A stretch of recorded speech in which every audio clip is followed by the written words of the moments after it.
Welcome to the Football Podcast. This is your host, Mr. Number 9. And this is The Fool.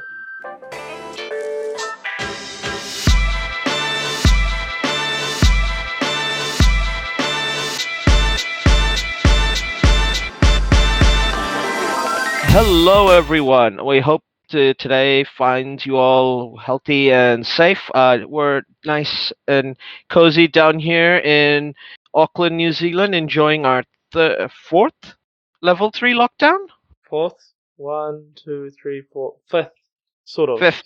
There was Fifth, there was the downtown one, which sort of Yes. impacted us because that's where we worked for like Yes. a day, and then the Right. two here were just sort of linked. But so it depends how you count it. 3, 4, or 5. Basically, we're not going anywhere, so we decided we definitely should do a podcast because it's been a while. Well, it's been a while So- since our last football podcast, especially. It's been a good 6 weeks. That's true. In that time, we've had a Super Bowl. We've had New Zealand qualify for the Test World Championships. Woohoo! Snaps. And technically, it looks like India will also qualify because South Africa have complained to the ICC, and Australia will be give the points from that series it'll be considered a forfeited series.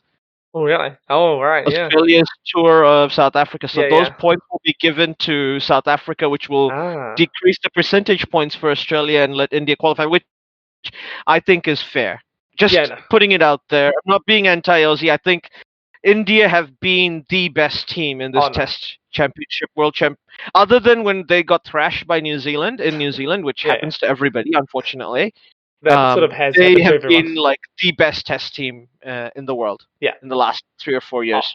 To me, it should have only been one of two teams, either India or England. In England, if they happened to beat India 4-0 in India, then they would have deserved it. They would have deserved it. Like, yeah, you just won. Like, they would have won 6 games in a row in the subcontinent. Like, yeah, you get to go to the final. That's amazing.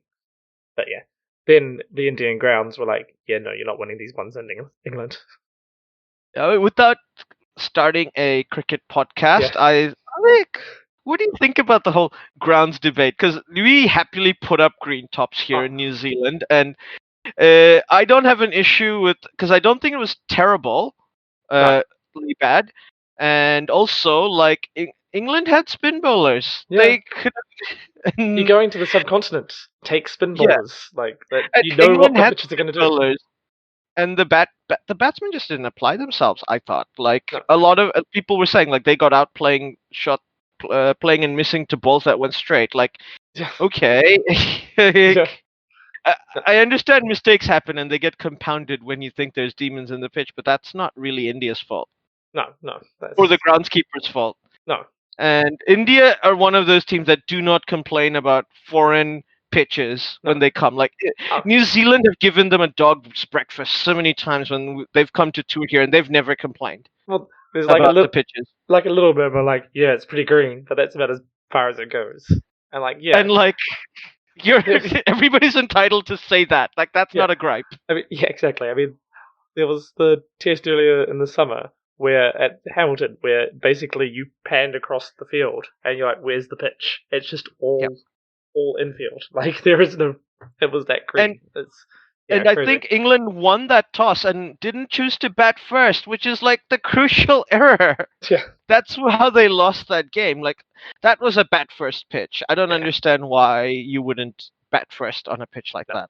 And that was crazy. They say I'm with you on the pitches debate. Like, if you're playing in a home country, the home groundsmen are going to prepare home conditions, and you know what they are. So in India, it's going to be a spin-friendly pitch. You prepare for a heavy spin attack, and that it's going to turn early on. Say in New Zealand, it's especially early in the year, it's going to be green. You know that, but you also know that the New Zealand pitches tend to dry out as well pretty quickly. So it's a session or two of green, seamy stuff, and then it's going to be batter friendly for most of the rest, and then maybe a little bit up and down. There's still bat first pitches, in my opinion, in definitely. New Zealand's green tops. Because while they're green and they're quick and you got movement through the air, the pitches are not uneven. They have good even bounce and the ball comes onto the bat. Yeah. So if you stay in, be patient, there are runs to be had in New Zealand. There's no... Definitely.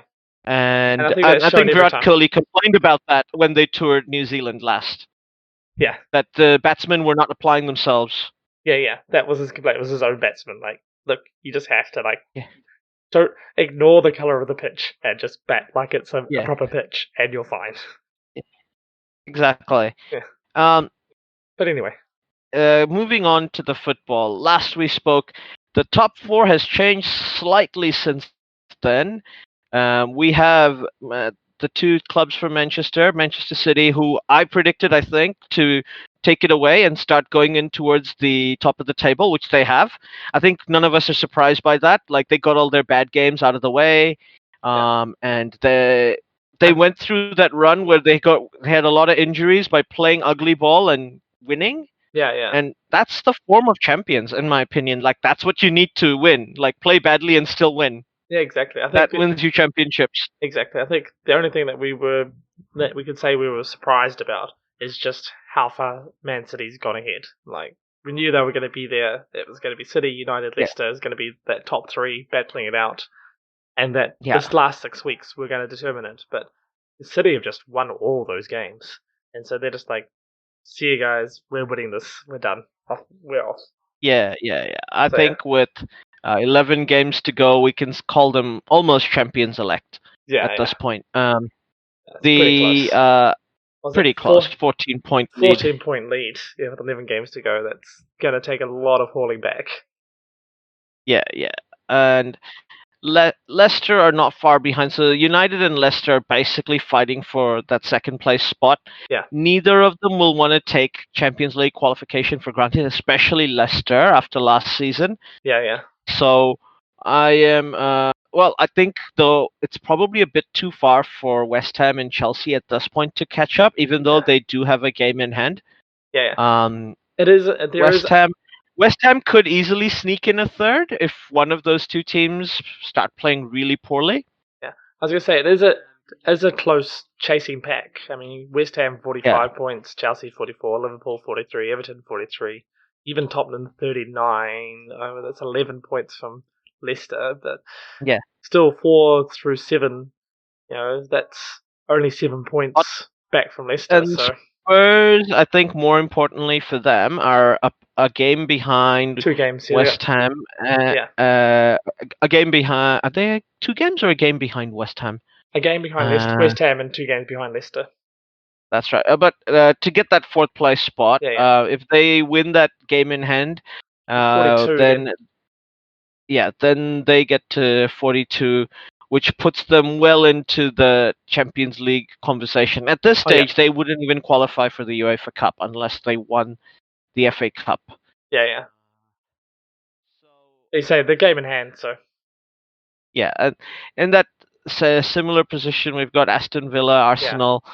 I think Aston Villa and Arsenal are in the position where they are also going to try and catch up to that chasing European pack.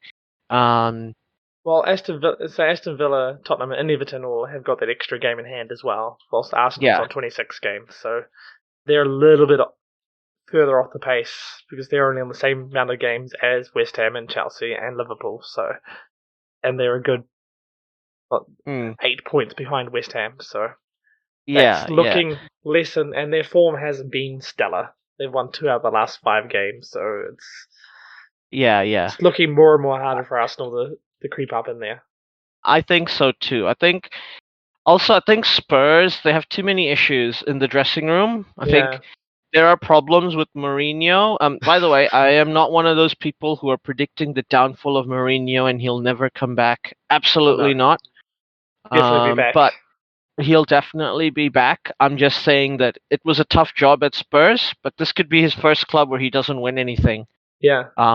Does look like it. Because I don't see him staying on if they don't get a European qualification spot. Because at this point, firing Mourinho for not qualifying for the Champions League is pointless because he doesn't look like he was going to qualify for the Champions League a few games ago. No. And it's a very hard task now. I don't think there's much point firing him unless it looks like Spurs are going to fall outside European qualification full stop. Because at least a Europa Cup spot next season Mourinho can win them a Europa League. Yeah. Then they're back in the Champions League, I think. Yeah. So maybe that's what Spurs is thinking. I'm not going to claim to understand how Daniel Levy's mind works. No. Um, uh, I'm sure he knows he's going to make a good decision because Spurs have gotten to where they are under his, guidance. And he's not afraid of getting rid of people and bringing in fresh blood to change things up and make sure things get through. Um, the other side of the table, relegation. Once again, I think West Brom and Sheffield United are pretty much done for at this stage. Yeah. I think I Sheffield think it's United even definitely. beyond a great escape now. No, But like, basically, that 18th spot, who was going to climb out of it? Like a few weeks ago, I made the bold prediction that I thought my Fulham great escape might happen. they are maybe doing it. I was like 2 weeks ago, like, yeah, relegation's done. Yeah. Fulham's not doing it, but just I looking now, told you, yeah, man. Fulham could do it, man. the Great Escape's on. This is the thing. Like Fulham, given how rich their owner is, should just never be relegated. The thing is, Fulham have got two very tough games coming ahead with Liverpool and Manchester City, Oh um, yeah. followed on by a game with Leeds and then Aston Villa, Wolves, and Arsenal. Oh The thing is, if they can get a point in one or two of those games with Liverpool and City, they're in. yeah. Those are golden points that they shouldn't Oh, earn. definitely. And then I think because Villa, Arsenal, and Wolves are not going to be relegated at this point, and even Leeds, Fulham are going to be fighting for their lives. Those are the games they could definitely try and attack the opposition and try and get 3 points to go ahead. Yeah. Uh, Following on from that, they do have a relegation six-pointer with Burnley in May the 9th, which could end up being the decider game. And there's also a relegation six-pointer with Newcastle United. Those two finals games, I feel Oh yeah. like I'm going to make a really, really bold prediction. May Yeah. 24th, Fulham will have already been safe, and it won't matter what that result is against Oh. Newcastle United. Oh, that is a bold decision. A bold That prediction. is my bold prediction. But Super like I bold. said, I've been predicting Fulham, Yeah. and they have a game against Manchester United. They have a local derby against Chelsea Yeah. in the beginning of May, and they have the six-pointer with Burnley, Newcastle, and then another mid-table game against Southampton. So not Yeah. easy. No. But once again, it'll be up there with amongst one of the big great escapes we'll have had if they do pull off what I think they will pull off. Yeah. I mean, it hasn't been. They weren't horrendously behind, but they did have bad runs in there. But yeah, Yeah. they're definitely closer than what I thought they were going to be, especially 6 weeks ago, where I thought they were done and dusted. But Yeah. potentially even West Brom, like Sheffield United, I look at and go, that's it, they're done. West Yeah. Brom at least have got sort of. Well, they got a game on I think Burnley, I I guess, think but they have a game on, and I think West Brom are gonna try their level yeah, best, obviously, to stay up. I West Brom have a game. And speaking of West Brom, they're facing Newcastle. And then Newcastle faces basically the rest of this month. Newcastle has two relegation six-pointer games: one against West Brom, one against Brighton and Hove Albion, and they also have a game against Aston Villa. Villa yeah, have to be careful. Yes, they're technically out of the relegation zone. But they have to try and pick up these games against these relegation strugglers now because these are games in hand. It's going to be more and more difficult for Villa to make up games later. You and I have spoken about this. yeah. And Villa don't want to have to be in a position where they have to play three games in a row over 2 weeks, and they need to win two of those games to not get relegated. That's a very tough proposition. Yeah, I don't think they'll be looking at relegation. I mean, they're already on 39 points. That's pretty safe. Yeah, But at the same that point, is. Yeah. actually with Villa, I think it's the other way around. Like, they need these points because they've got 2 games in hand on the top. Well, 1 game in hand on the top 4, but 2 games in hand on the top 3. So, Mm, like, they need those points to keep the pressure on for European spots. Like, mm. they can't be dropping those. If they drop those to Newcastle or anyone like that, like, they can wave goodbye to European football next year. And they That's are close true. enough to it to smell it. Like, they've got the game in hand. They're 39 points. That's right on that tipping point. They just need to push through to the end of the year. And their form has been a bit up and down. Lost 2 of the last 5, won 2 of Yeah, them, drawn 1. So that's true. yeah, But keeping on with the other guys in the relegation battle, yeah, the Newcastle have Spurs in April. Burnley, another 6-pointer game. yeah, They play West Ham and they play Liverpool. 2 tough games against potential top 4 finishing teams. Then they play Arsenal and Leicester and Man City, Oof. 3 in a row. Yeah, Followed by Sheffield United, and then that what I think will not be a 6-pointer because Fulham will be safe against Fulham. yeah, but yeah, and given well, not the game before, but 3 of those last 4 games, actually 4 of the say from West Yeah, Ham, Liverpool, Arsenal, Leicester, Man City for Newcastle. That's a pretty harsh end of April, beginning of May for them. Sure, they end on 2 say relegation battles, Sheffield United and Fulham, to potentially I think save Newcastle themselves. have the But toughest road ahead. oh yeah, they say that's They they have the points in the bank, which is what's keeping them in an easier position. But they have the yeah, toughest road ahead because though Brighton are close to not to also having a pretty tough road because their next game is against Leicester, yeah, followed by a South Coast derby against Southampton, and then that relegation 6-pointer with Newcastle. yeah, At the beginning of April, they go to Manchester to play United. They play Everton, and at home they play Chelsea away, and then they play Sheffield United, what could potentially also be a 6-pointer depending on how Sheffield United are playing at that yeah. point. I I think it had to be a 6-pointer. That's Sheffield United had to pull something magic out of the hat. But yeah, And then they've got 5 games in May over 3 weeks, basically playing Leeds, Wolves, West Ham, Manchester City, and Arsenal. yeah, pretty So harsh their May end. schedule that doesn't have a 6-pointer in that, but they're all tough games. I feel like Yeah, West Ham's going to be fighting for the top 4 spot. Wolves is going to be fighting for a European spot, maybe even Leeds and yeah, Arsenal. yeah. And Manchester City, maybe by then they will have been champions, but Manchester City doesn't lose games. No, It's exactly. just not in their DNA. They're not going to lose to Brighton. They'll be like, no, Like so don't they're not going to give Brighton an easy go. They're going to, even if they play their kids to give them experience. Yeah, because they have a European game to play and they give yeah, their kids a game, their kids are going to play hard because they want a game. They yeah, want to be in the starting 11. yeah, exactly. Brighton's going to need those points before those last 2 weeks. So yeah, Fulham and West Brom probably. Fulham especially has got a very good chance for that Great Escape. West Brom, I haven't looked at their schedule, but they do as well.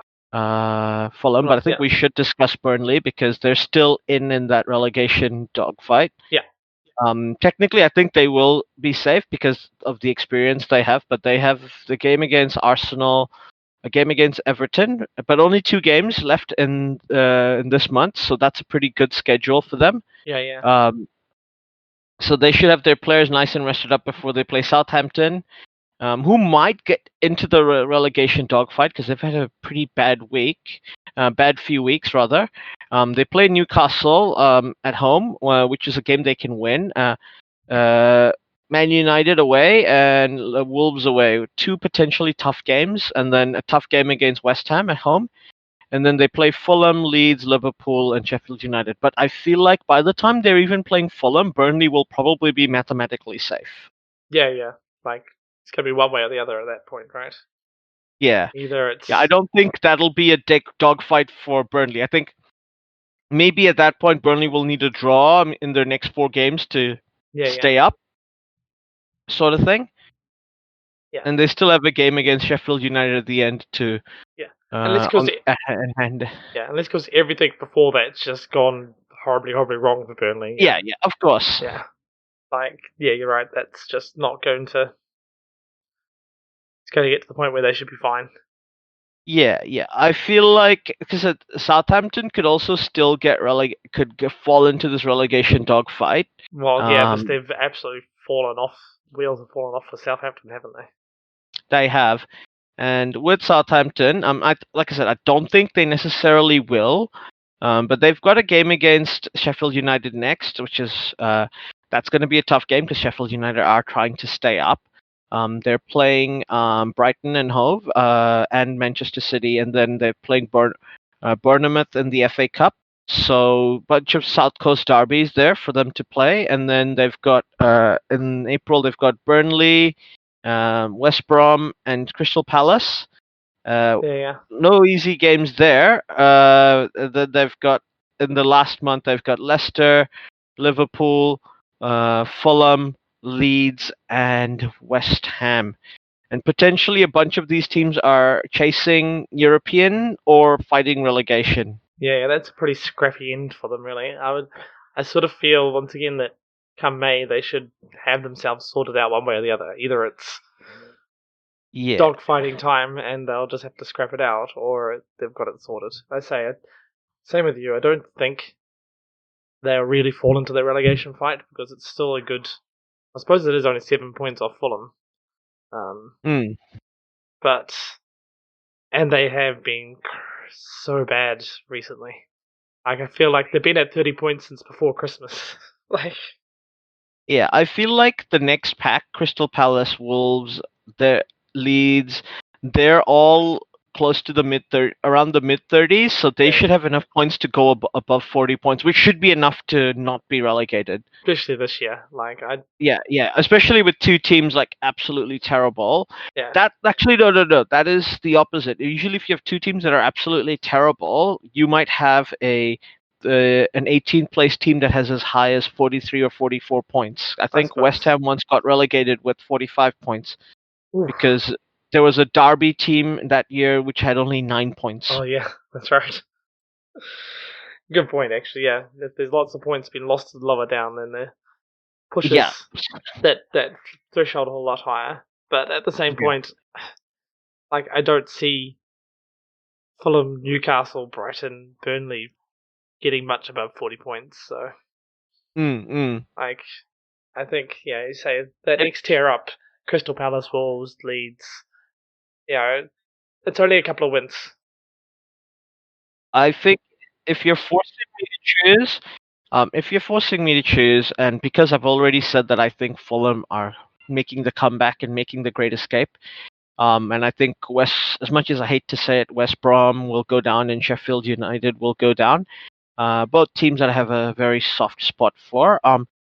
Another team which I have a soft spot for, which I will hate to see go down, which will be Newcastle United. I feel like they're going to be the team to go. There's just too much insecurity at the club. There's like the dressing room, and I think especially if Steve Bruce is still around, I don't think Steve. I think the dressing room has lost confidence in Steve, which I Yeah, hate to say because he's a Man United legend, but yeah, and he's had a decent career as a manager, but there's a reason why he's a journeyman and he has so many clubs on his CV. yeah. You're right. I mean, I'm still going to keep with my previous predictions, which is that Fulham, West Brom, and Sheffield United are going down. I think Newcastle, though their form's not great at the moment, um, I think they're still just going to just scrape it through. It's just Yeah, like they're going to. It may come down to that game. Newcastle Fulham may be the decider about who goes up, who goes down. But I just feel that Newcastle's perhaps just going to scrape that one through. Fulham, for all their hard work, will just miss out on it. So potentially. yeah, I it will be interesting one way or the other. I'm sure. Like that part of the table is totally gearing up. Like just as much as the top of the table seems to be almost solidifying. Like our top three at least, and two and three the order might change, but I feel like that top three is top three right now. Like yeah, they've just starting to edge ahead. yeah. And then it's going to be that the next four teams are all capable of taking that fourth spot. Yeah. I agree with you. I think that the actual battle there is for the European spots. So who gets fourth for the last Champions League, and then who fits into the UEFA slots in what order. But you say that's 4 through 8, perhaps even 9. Outside chances through 10 through the Arsenal. Like, that's still 6 teams going True. And for. I Not will point necessarily. out that Everton have 2 points in hand on Leicester. So if they do win their next 2 games, the 2 games in hand, they will be on 49 points. Yeah. So So, I yeah. will adjust that. So Everton could actually sneak into third if Manchester United and Leicester continue their bad run of form in Yeah. terms, especially on their attack. Like both teams seem to have lost the ability to score. Yeah, exactly. Like that Chelsea United game, dear God. Talk about lacking in scoring opportunities. Oh my gosh. I mean, the goalkeepers played well, don't get me wrong, but that was not a game that should have ended 0-0. No. Like, it was just crazy how dour it was in the end. Like, especially since both teams had plenty of attacking talent and looked good for it as well. Like, there were moments, but those moments never really connected, and it just, I guess, Yeah. both teams were wanting to win the midfield, and both were battling to control the midfield all the way through the game because neither were giving it up. So I was just saying that looking at Chelsea's run-in, it's very doable for them to finish in the top 4 and maybe even third, because they wouldn't be far behind Leicester at that point. Yeah. There could be 2 blue teams in Europe, 3 blue teams even. Three blues. How many London clubs will end up being playing in Europe? Who knows? That's a open-ended question if there ever was one. Yeah, I wouldn't be surprised if it's only Chelsea and West Ham in Europe next season from London. Yeah, That's I my wouldn't feels. be surprised. Yeah, I wouldn't be surprised either, though. I feel Tottenham may sneak a UEFA Cup spot. More importantly, who's going to end up finishing as the top London club this season? Chelsea? Still? Come on. You reckon Chelsea? Yeah, it's only 2 points, it's fine. Or 1 point, it's fine. We can do it. But yeah, West Ham is pride of London, man. Shh. What's happening? It's an anomaly, damn it. Only by 1 point. Doesn't count. Just because we drew with Southampton. But it's crazy, man. If London was its own country and had its own league, like Chelsea and Arsenal would have to compete for like the last Champions League spot because West Ham are good. And next season we might even have Brentford. I've never heard one. Think you're really gonna go and drive me mad? Tell me why I just can't shake you. Nothing can replace you. Why you in my head? Yeah. I can't sleep, but when I finally get to.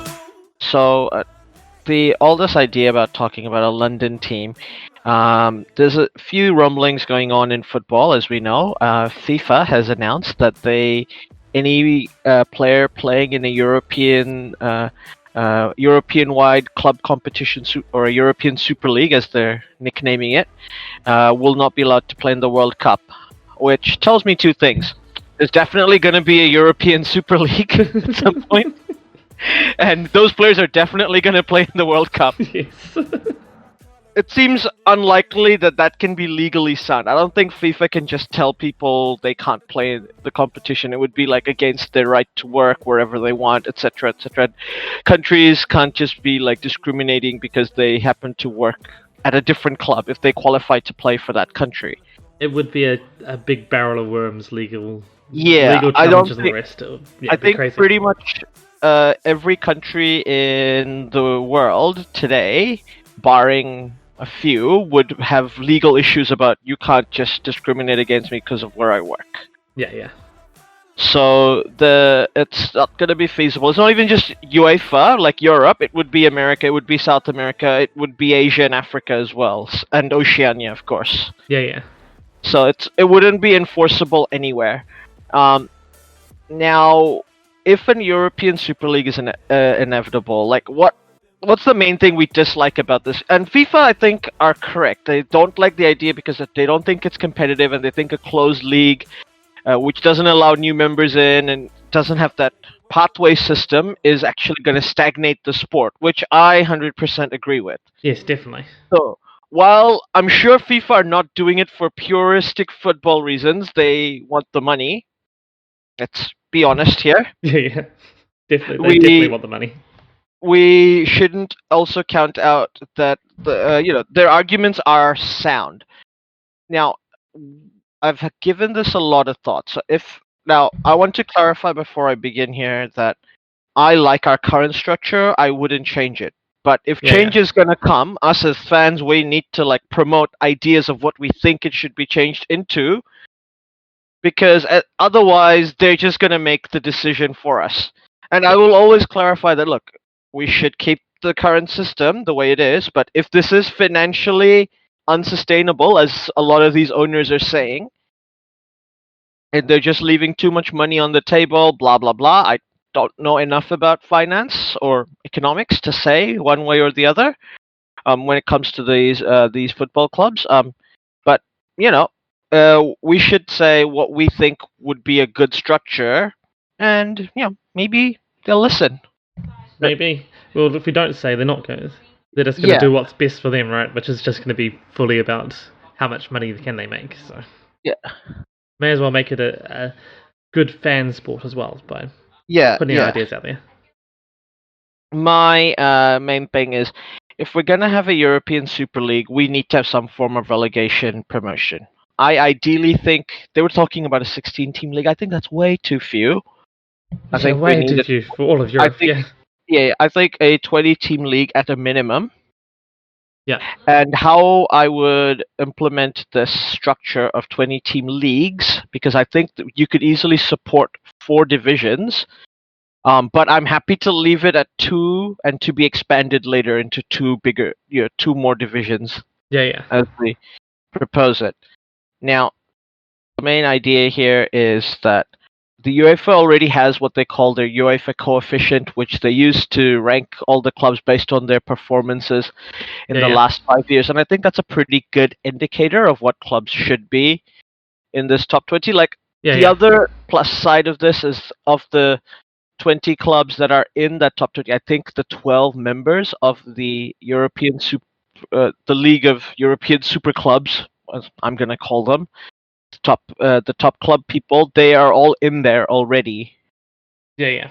So I think maybe barring 1 or 2 clubs, They'll be pretty close yeah, if they weren't there. and at least the top 2 divisions will include everyone. Yeah, exactly. I think, except for AC Milan, who've had a terrible last 5 years, everybody's in that top 2 division. And if we had a third division, AC Milan would be in there as well. Yeah, yeah, But don't quote me on that, obviously. And we'd also have Leicester City, who would go into that third division if we were to set it up that way. yeah, Now, we'd have the structure: promotion, relegation. I think standard bottom 3 teams relegated, top 3 teams promoted. You can have some sort of playoff structure, maybe top 2 teams automatically promoted, and then 3 to 6 have a playoff because money. yeah. Money.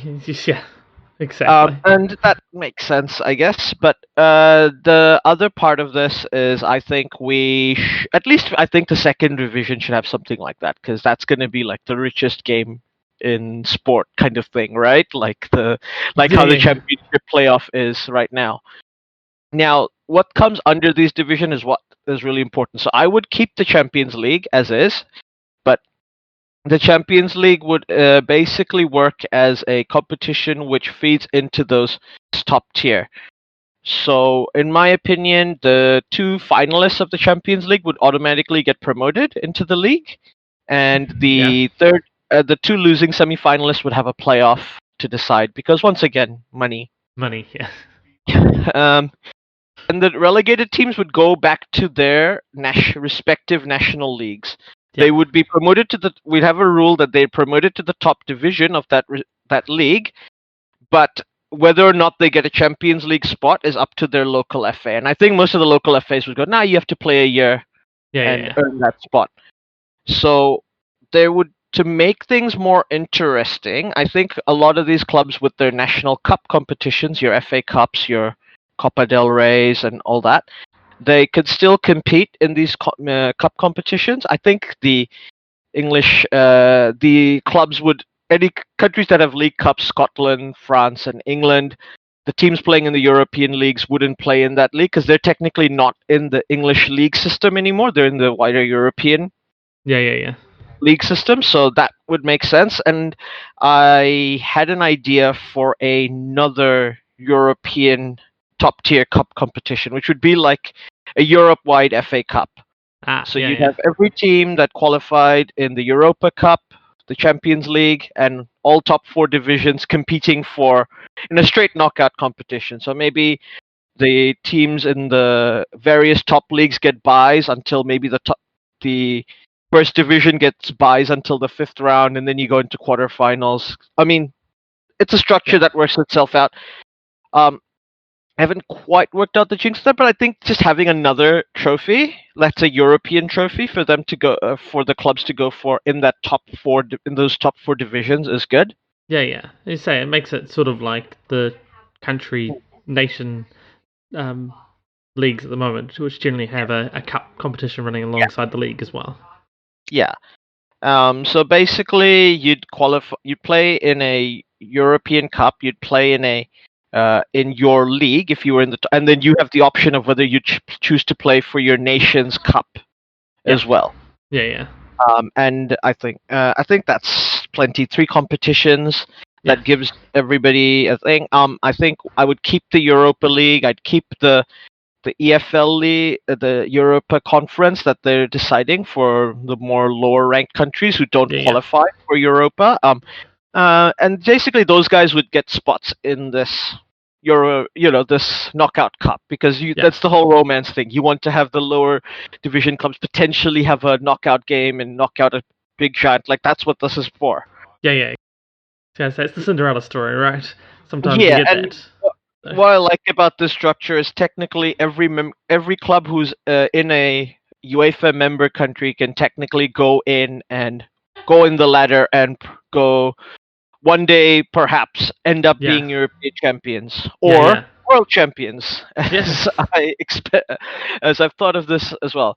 So the way to get FIFA to agree to these things without having lots of court cases and wasting everybody's money on legal fees, we have what I call a FIFA Champions League on top as an international club competition. So just like now the top clubs are all playing in the English league system, they're playing in an FA Cup, they're playing in a League Cup, they're playing in a European Cup, and they're playing in the league. That's 4 competitions. The top 4 teams in Europe would automatically qualify, and I had an idea for 4 other automatic qualification spots. So whoever wins the Champions League would get a spot. Yeah. Just because that gives something people still in the lower tier can try and play in these world competitions. Yeah. And it gives them a chance once again to knock people out and play. Yeah. And whoever wins the the knockout FA Cup, and obviously if one of those teams had already qualified by getting a top 4 spot, whoever's 5th would go. Usual rule. You end up with something. My idea is you'd have 8 automatic qualification spots from Europe into this competition. And then maybe you could have another 4 based on people, going into the group, in the knockout rounds before qualifying for the group stage. All right, yeah. In my head, this FIFA Champions League would be 16 teams of 4 divisions of 4. Maybe 20, and then you could slowly expand it to 20, 24, and then eventually 32. I think 32 is about right. Yeah. Once you get, say, it's the whole world thing, so it's have to be wary, I guess, a bit of travel and stuff, and that's because you're doing it a bit like the World Club champs at the moment, which is just over this set period of time. We will have these. You could set divisions up. So you're initially going to be in groups with people in your own continent. Yeah. So in my head, if you had 32, I think you have 8 in Europe, and the Americas would probably combine with 8. Yeah. With this would be with MLS and whatever hybrid of MLS, League Mexico, and Canada is going to combine into, because it effectively looks like that's what's going to happen to that league. Yeah. which I think just inevitably means North America is going to have a similar structure to Europe anyway. They're going to have one Yeah. league all across the board. And so them and South America, like it would combine to 8 because I think, like right now, the South American club scene is still probably producing better players and they've got a bit more money. But I can see the MLS, especially if it does merge with the Mexican League and it becomes like basically the top tier North American league, it could be very competitive with the South American teams. Oh, definitely, yeah. It won't take a lot there. Yeah. And I thought maybe another 8 from Oceania, Asia, and Africa combined. And you basically have another 8 like wildcard slots, people who qualify from group stages from all the various continents. Yeah. That's Through various ways. And that's basically how you end up with 32. And the people from the wildcard slots, we try and keep them regionally close by, I guess, somehow. Yeah. Well, I guess that's just once you do the wild card spots as a qualification beforehand, right? Yeah. And once you got once you know who it is, then that's when you start splitting up the pools. Yeah. But yeah, you try to group pools to be somewhat. I mean, there'll be a few years when there's one team that has ridiculous travel, and I think FIFA will just have to help them fund it. Yeah, exactly. It's not like FIFA don't have plenty of money, so. Yeah, so that should be fine. Yeah, one of the things I like about this is potentially because the Phoenix are playing in Asia, in the AFC, and obviously New Zealand is in the OFC in Oceania. Yeah. Then we could end up with 2 New Zealand teams in the FIFA Champions League. Yay! That would be awesome.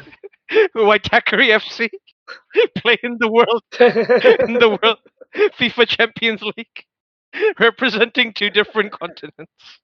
Excellent. Which I'm sure you agree is like the best possible outcome. Definitely. That is the best. That is the best reason to set it up this way. Like, let's just forget that, the Phoenix have never won the A-League or whatever. No, not at all. We'll just turn them into the Breakers, right? Yeah, exactly. Because it's that easy. Oh, definitely. Somehow, we'll just make it work. Yeah. Well, so what do you think of my plan? I like it. I think you discussed it before. I do like the idea of the European Super League concept. Don't get me wrong. I like things the way they are, but I also accept that it's probably not going to stay this way because there's too much money, right? Yeah, that's too much money being left at the table, or perceived by the owners to being left at the table. Yeah, they say if they're going to change it, this seems to be the way to change it. Because this way you get very few games which are like, who cares? There's the relegation battles, and there's the multiple divisions. So there's promotion battles and promotion relegation battles. There's still the fight for the Champions Leagues in the lower level. Well, exactly. It's like, and like the top league would be ridiculous. Like nobody would be guaranteed to stay up.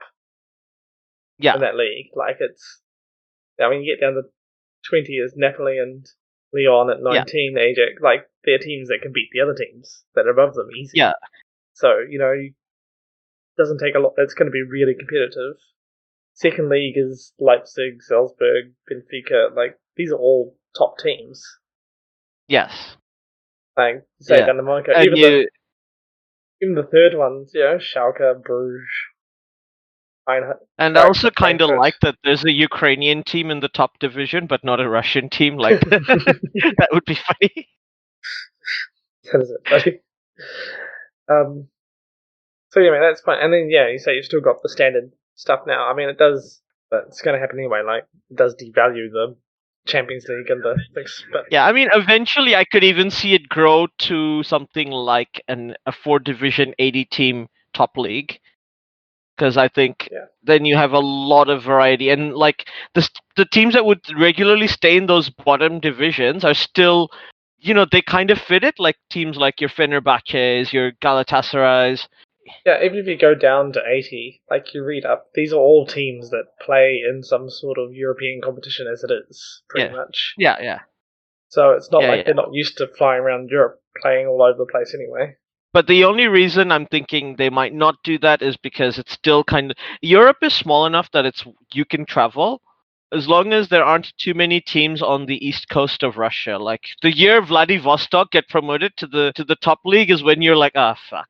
Like every It's team's over. like, fuck. It's like it's over. This experiment's It's over. failed.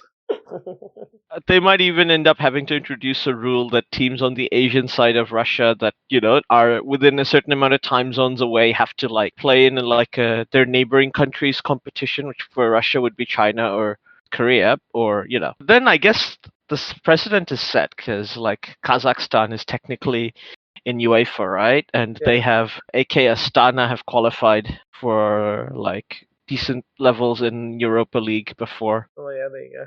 I feel like if the way it's ranked now, it's got a lot of East European teams. I would be interesting to see if teams like the teams that are just out of it, like your Burnleys, your Evertons, your Southamptons, and especially your West Ham, would go in and start trying to make their way up because London could easily, because at the moment London would have like 4 teams in that top division.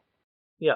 But London could easily support 5 or 6 teams. On that final note, we should end it here. Thank you very much for listening and look forward to hearing you next time. Catch you next time.